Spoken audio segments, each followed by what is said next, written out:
प्रदेश में लगातार बढ़ते अपराधों और आतंकी गतिविधियों को लेकर कांग्रेस ने शिवराज सरकार पर निशाना साधा है। जहां एबी न्यूज के साथ एक्सक्लूसिव बातचीत करते हुए पूर्व गृह मंत्री और कांग्रेस विधायक बाला बच्चन ने इसे कानून व्यवस्था के फेल होने का उदाहरण बताया। देखिए खास बातचीत। मध्य प्रदेश की कानून व्यवस्था को लेकर सवाल उठाए हैं। मेरे साथ मौजूद हैं मध्य प्रदेश के पूर्व गृह मंत्री श्री बाला बच्चन जी। सर, जिस तरह से आतंकी संगठन के लोग पकड़ा रहे हैं रतलाम में और भोपाल में भी हुए हैं, सर आपका क्या मानना है? देखिए, मैं आप लोगों को बताना चाहता हूं कि ये मध्य प्रदेश में शिवराज सिंह जी के नेतृत्व में लॉ एंड ऑर्डर से संबंधित, कानून व्यवस्था से संबंधित सारा सिस्टम फेल है। ये उसी का उदाहरण है। चाहे हम भोपाल की बात कर लें, रतलाम की बात कर लें, ये जो अभी आतंकवादियों से संबंधित जो आपने बात की ये, या इसके बाद पूरे मध्य प्रदेश में बड़े बड़े जो शहरों के अलावा भी इंदौर है, भोपाल है, जबलपुर है, ग्वालियर है, यहाँ बढ़ती बिगड़ती हुई कानून व्यवस्था, जिसमें चोरियाँ है, रेप है, गैंग रेप है, लूट है, डकैतियाँ है, पूरे मध्य प्रदेश में बड़े स्तर पे हो रही है। और शिवराज सिंह जी और उनका मंत्रिमंडल पूरी तरह से सब खत्म और समाप्त है।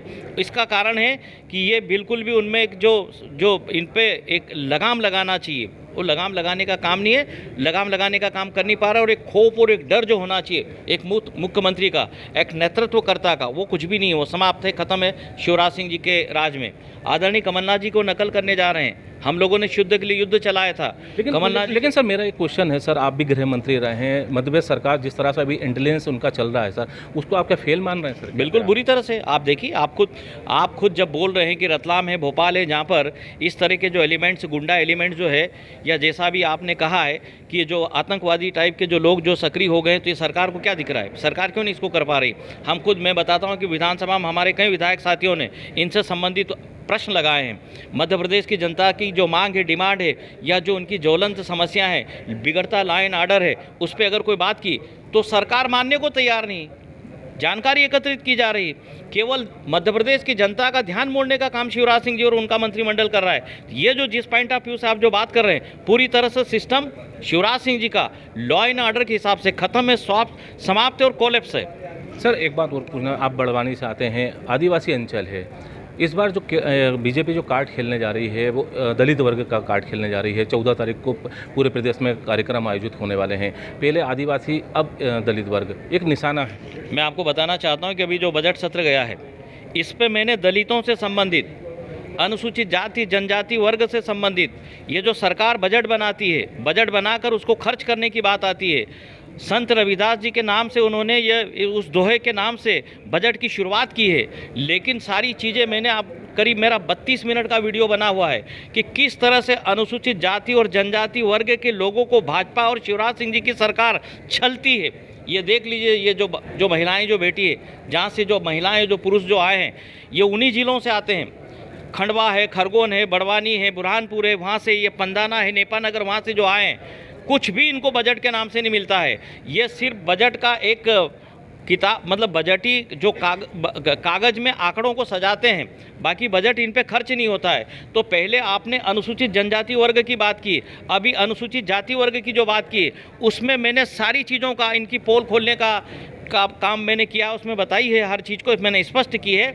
ये सब तरह से, जिस तरह से सर्वहारा वर्ग को जो छलते आए हैं, ऐसा अनुसूचित जाति और जनजाति और पिछड़े वर्ग को भी छलने का काम कर रहे हैं। क्या कारण था? इस वर्ग के बच्चों की स्कॉलरशिप कम क्यों कर दी गई?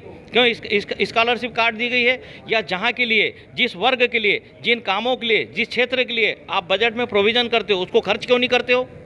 सर, आपने अभी एक बात करी है कि अपराधियों का संगठन बढ़ता जा रहा है मध्य प्रदेश में, लेकिन उसी प्रकार से मध्य प्रदेश की सरकार है वो कार्रवाई भी तो कर रही है। घर तोड़े जा रहे हैं अपराधियों के। सर, आप समझ रहे हो किनके उसका भी जवाब देना पड़ेगा। आने दीजिए अभी सत्र। ये जो कार्रवाई ये जो हो रही है, जो भी लॉ एंड ऑर्डर को अपना जो काम करना चाहिए, उसका जो पैमाना, उसका जो काम करने के तौर तरीके, और वो जो काम जिस हिसाब से जो करना चाहिए, आप समय आने दीजिए। हम मध्य प्रदेश की विधानसभा में इस बात को जो जानेंगे। मुख्यमंत्री जी शिवराज सिंह जी ने कहा था कि मैं गुंडों को, बदमाशों को 10 फीट ज़मीन में गाड़ दूंगा। कौन से गुंडों को 10 फीट ज़मीन में गाड़ा? हमारे निर्दोष भाइयों को और बहनों को, उनको 10 फीट ज़मीन में गाड़ दिया। 45 दिन तक उनकी FIR नहीं होने दी।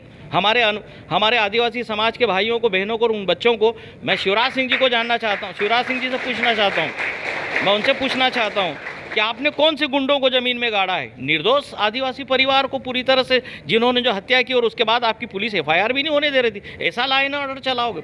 चाहे वो नेमावर की बात हो, नीमच की बात हो, रतलाम की बात हो, और उसके बाद अभी जो मैंने आप लोगों को अभी बताया है कि मध्य प्रदेश के लगभग सभी क्षेत्र में, और विशेषकर जहाँ विकर सेक्शन के जो लोग रहते हैं, अनुसूचित जाति, जनजाति और पिछड़े वर्ग के एकदम इंटीरियर रिमोट एरिया में, वहाँ पर महिलाओं के साथ में क्या हो रहा है, बच्चों के साथ में क्या हो रहा है? पढ़ाई लिखाई के नाम से शून्य हो गया, तालीम अच्छी देना चाहिए, खत्म हो गया। मध्य प्रदेश को हमारे पड़ोसी राज्यों के मुकाबले में कब खड़ा करोगे आप? सर, आप बाल कांग्रेस के प्रभारी भी हैं। 2023 के चुनाव में 1.5 साल का समय है सर। बाल कांग्रेस को लेकर भी हास प्रयास की तमाम बातें सरकार के द्वारा कही गई थी, लेकिन बाल कांग्रेस के गठन को लेकर किस तरह की कवायद सर की जा रही है सर? मैं आपको बताना चाहता हूँ, बाल कांग्रेस के भी हम लोगों ने बैठक रखी 1 बजे। हमारे बाल कांग्रेस के वो जो कैप्टन है स्टेट के, लक्ष्य गुप्ता, आज उनका बर्थडे भी है। 1 बजे हमने जो बैठक रखी है, बाल कांग्रेस के माध्यम से अगर मान लो ठीक है, हमारा संगठन काम कर रहा, संगठन तैयार हो रहा है, उसमें शिवराज सिंह जी को और भाजपा की सरकार को तकलीफ क्यों? उनके पेट में दर्द क्यों हो रहा है? भाई ठीक है, बाल कांग्रेस एक वो कांग्रेस है, कांग्रेस शब्द वो है जिस पार्टी ने इस देश को गुलामी की जंजीरों से मुक्त कराया है, अंग्रेजों को खदेड़ के भगाया है कांग्रेस के नेतृत्व में। और देखिए, कांग्रेस पार्टी वो पार्टी है जिसके अध्यक्ष सुभाष चंद्र बोस जी रहे, महात्मा गांधी जी रहे, जवाहरलाल नेहरू जी रहे, इंदिरा गांधी जी रही है, और अब सोनिया गांधी जी, और मध्य प्रदेश में कमलनाथ जी रहे, और आज हम जिनकी जयंती मना रहे हैं, आदरणीय सुभाष यादव जी भी अध्यक्ष रहे हैं। कांग्रेस और बाल कांग्रेस की बराबरी की बात, अगर हम कोई काम करते हैं तो उनको क्यों तकलीफ होती? उनको नहीं होना चाहिए। हमारा संगठन काम कर रहा है, हमारा संगठन तैयार हो रहा है।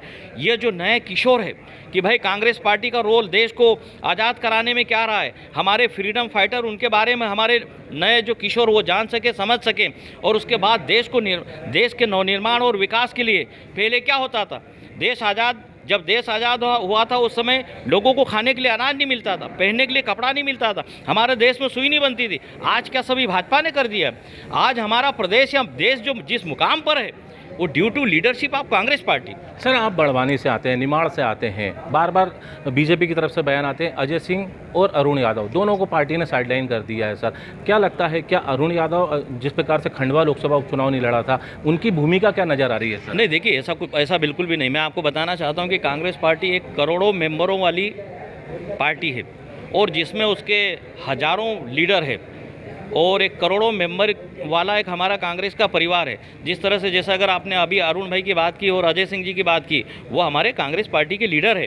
वो खुद अरुण भाई मध्य प्रदेश कांग्रेस कमेटी के अध्यक्ष रहे, उनके पिताजी अध्यक्ष रहे मध्य प्रदेश कांग्रेस कमेटी के। राहुल भैया जो कि लीडर अपोजिशन रहे हैं, मैं समझता हूं कि 6ठी-7वीं बार मध्य प्रदेश विधानसभा के वो विधायक रहे, सीनियर नेता है। उनके पिताजी 2-2, 3-3 बार मध्य प्रदेश के मुख्यमंत्री रहे। मैंने अभी अपने वक्तव्य में इस बात का उल्लेख किया है कि इंदिरा गांधी जी को सर्वप्रथम मध्य प्रदेश में लेकर, ये जो इंदिरा सागर के बांध के लिए अर्जुन सिंह जी उस समय तत्कालीन मुख्यमंत्री थे, उस समय के मुख्यमंत्री थे, वो लेकर आए थे। सुभाष यादव जी हमारे सांसद थे। ये दोनों, हमारे इन दोनों नेताओं के। पर सर, अभी साइडलाइन क्यों है सर? अभी नहीं, बिल्कुल भी नहीं है, बिल्कुल भी नहीं है। बार बार बीजेपी बोलती है सर। नहीं, ये बीजेपी बोलती है, बीजेपी बोलेगी, जो बीजेपी बोलेगी वो बीजेपी की तकलीफ और दर्द कुछ और हो सकता है। मैं समझता हूँ कि आप वो जो जानना चाहते हैं वो बीजेपी से जाने। मैं और अजय सिंह जी कल ही आदरणीय नाथ साहब के बंगले पर बैठ के हम लोगों ने साहब के साथ 2 घंटे 3 घंटे हमने बैठक की। कल अजय सिंह जी और हम दोनों साथ में थे। तो जो आप जो बोल रहे हैं, मैं समझता हूं कि उसमें कोई दम नहीं है। सर, एक व्यक्ति एक पद के सिद्धांत से आप कितना सहमत हैं सर? क्या लगता है कि एक व्यक्ति एक पद का सिद्धांत जो है कांग्रेस में फार्मूला चलना चाहिए सर? नहीं, देखिए, जो लाइन है, मान लो जो काम करने का जो तौर तरीका है, और जिसमें जो अपनी जो काम करके पार्टी को जो खड़ा कर सके, पार्टी के लिए काम कर सके, मध्य प्रदेश की जनता का जिनमें विश्वास हो, जो पार्टी को खड़ी कर सके, नेतृत्व करने का जिनमें क्षमता हो, वो सब पार्टी ने अपनी लाइन बना रखी, उसके अंतर्गत काम होता है।